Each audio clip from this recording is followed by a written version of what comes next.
And now for something entirely different, taxation.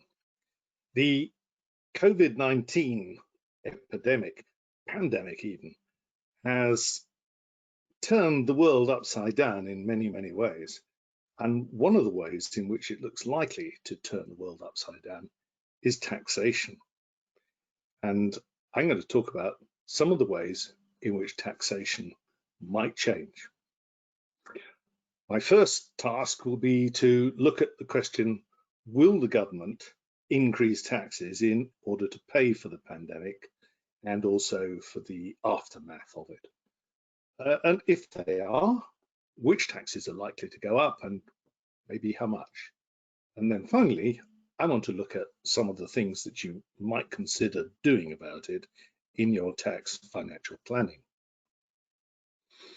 So the government has a series of choices with its 300 billion and counting tax deficit. Its first choice is to consider just borrowing more. Well, that's what it's doing at the moment. It's borrowing huge amounts of money.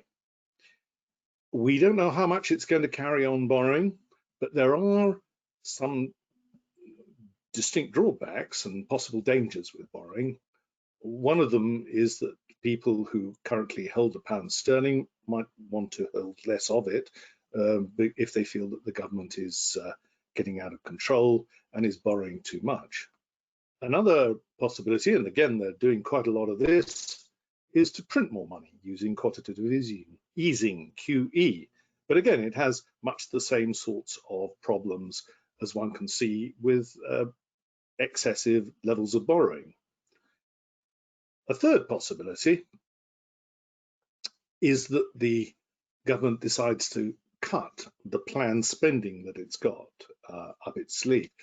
And that's a possibility, certainly. But the government doesn't look as though it's making those sorts of noises at the moment.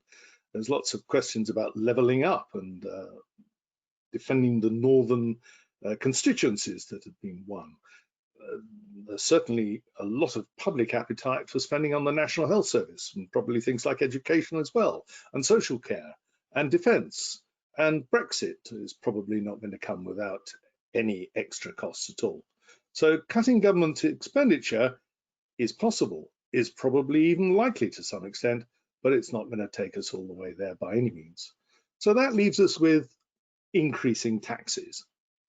And that has its risks as well, because nobody much likes paying more tax, and core Tory voters and the members of parliament who represent them also don't like that very much. But in these difficult times, it looks as though that might have to happen.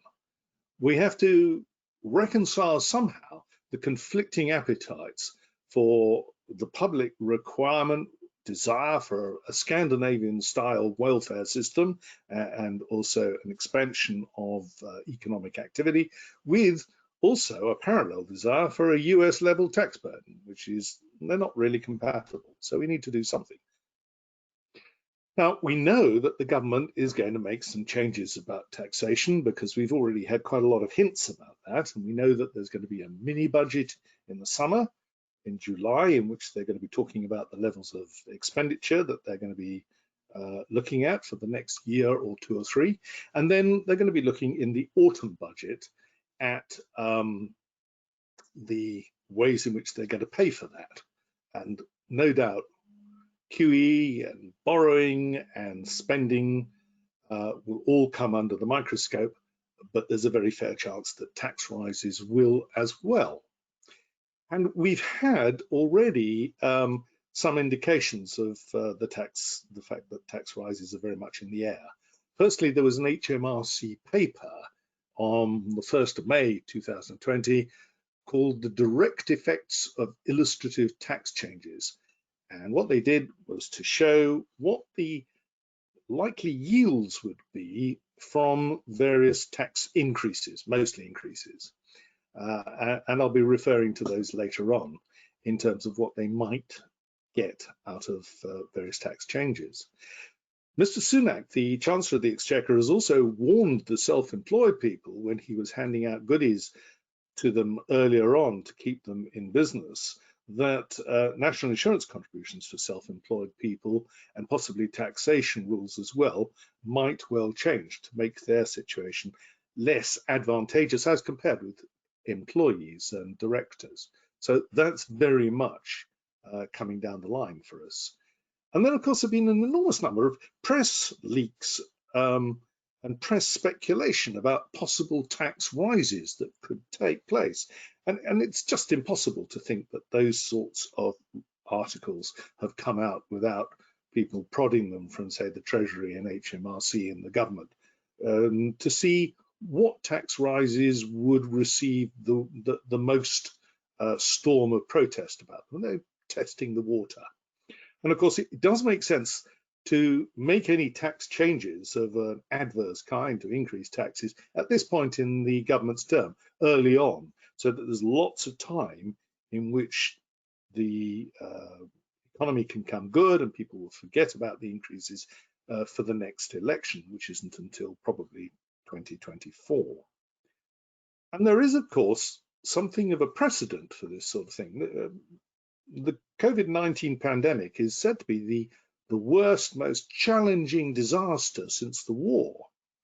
And after the war, we had huge high rates of taxation. If you remember, looking back to the 40s, 50s, and even the 60s, we had tax rates right up at the top end at 83%, 98%, and in some years even higher than 100% on incomes. So I don't imagine that we're going to go remotely near those sorts of tax rates, but there is a precedent, and there was a precedent under both types of government, if you remember. Well, you might argue that, well, everybody will go somewhere else if we put our tax rates up, and that other countries won't be doing this sort of thing, and indeed some of them won't. But I suspect quite strongly that because we're all countries pretty much are in the same sort of situation, everybody will be looking at the possibility of some tax rises in order to pay for the pandemic and its aftermath. Well, let's have a look at income tax changes and what they might involve. So first of all, one could reduce the personal allowance. That would be one possible way in which the government could go.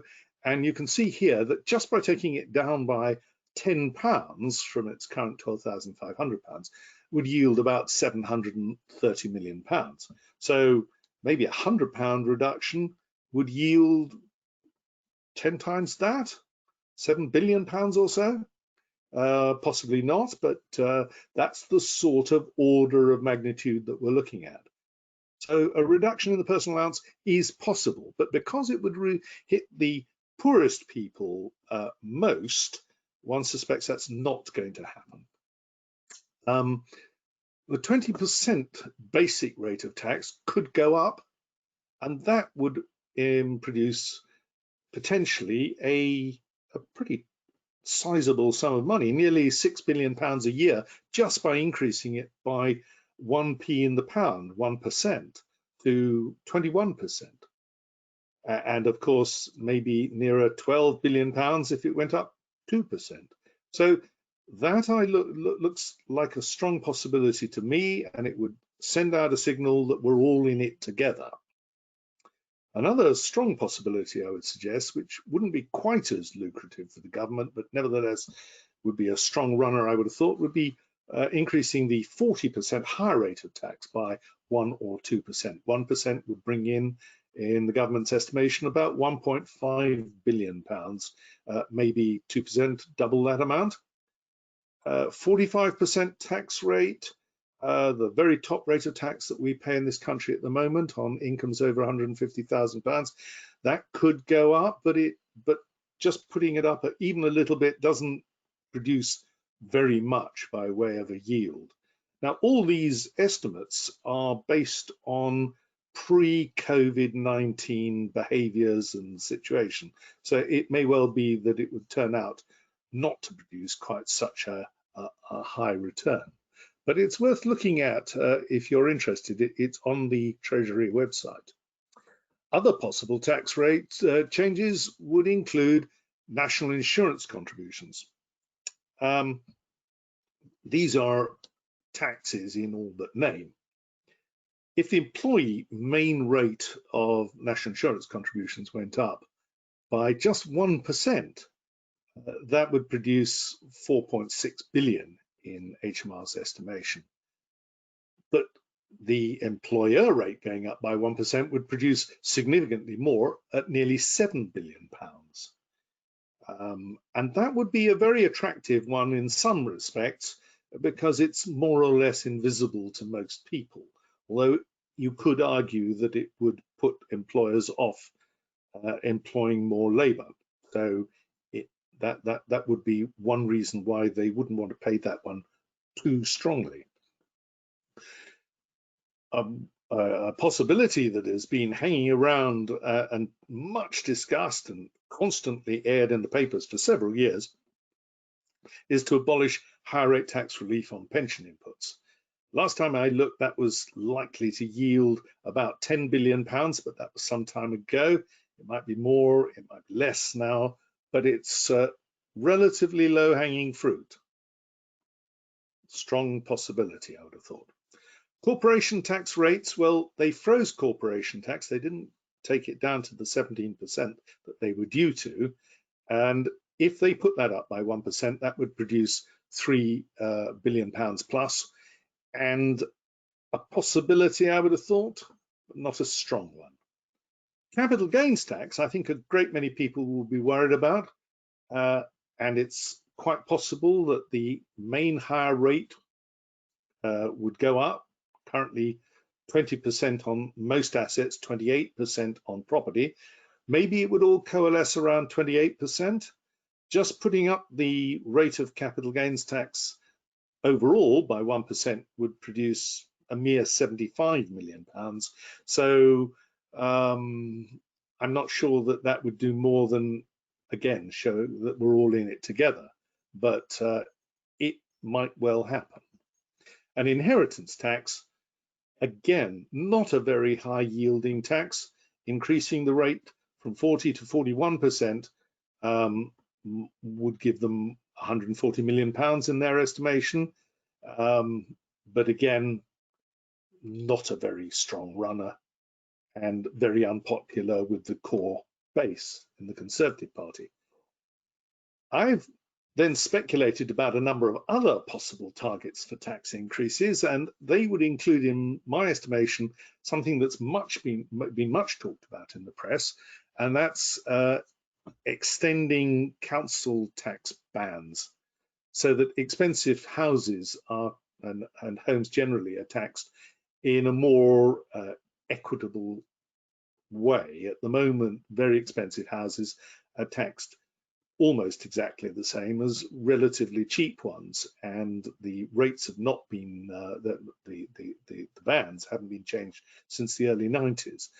It looks like a very strong possibility in terms of equity, but last time they tried to change taxes in this area, it led to tremendous problems when they tried to extend it too far, and it's quite difficult to do. Still a possibility. If you live in a large house, expect that as a possibility. And very attached to that idea is the idea of a wealth tax. Now, these are not unknown in Europe. Switzerland, for example, a highly capitalist country, has a wealth tax, and this has been floated as a possibility, particularly as a one-off wealth tax. So don't dismiss that altogether. And then investment income, some kind of surcharge, maybe national insurance contributions payable on investment income. That would be a very unpleasant thing to do for savers and investors. But if you look back to the 70s and earlier, investment income was generally taxed more heavily than earned income. And now it's the reverse. And somebody might feel that that was a balance that could be put right. Value-added tax, you might say, why don't we put that up? Well, at 20%, it's relatively high, and value-added tax is a tax on expenditure, and what we want to encourage at the moment is expenditure. So my forecast is that as the EU is proposing to take down the rate of value added tax, we're unlikely to put it up. And indeed, we may find ourselves putting it down. So what should we be thinking about doing about it? Well, with quite a lot of these things, it's difficult to work out planning moves until one actually sees the whites of the eyes of this legislation, as it were. The devil will be in the detail. But one could start thinking about drawing income from various places, particularly pension funds, sooner rather than later, making disposals of capital gains taxable assets sooner rather than later. If one's in a position to do so, not affected by lifetime allowance or annual allowance, pension contributions are attractive things to do now before they become less tax efficient. If you are thinking about inheritance tax, well, this is a good moment to think about making gifts and really check your will. And in the last resort, it might be that at this time of, well, not having opportunity to spend so much as one is used to spending, be prepared to cut one's spending on a longer term basis. That might be a sensible thing, at least to consider, if not actually to do. But before you take these or indeed any other actions in financial planning, please take advice. It's really important to think through the consequences and to consider the implications. So to summarize, we might see taxation going up, we might not. I think there's a very good chance of it. So we need to start thinking about the implications and getting prepared. Thank you.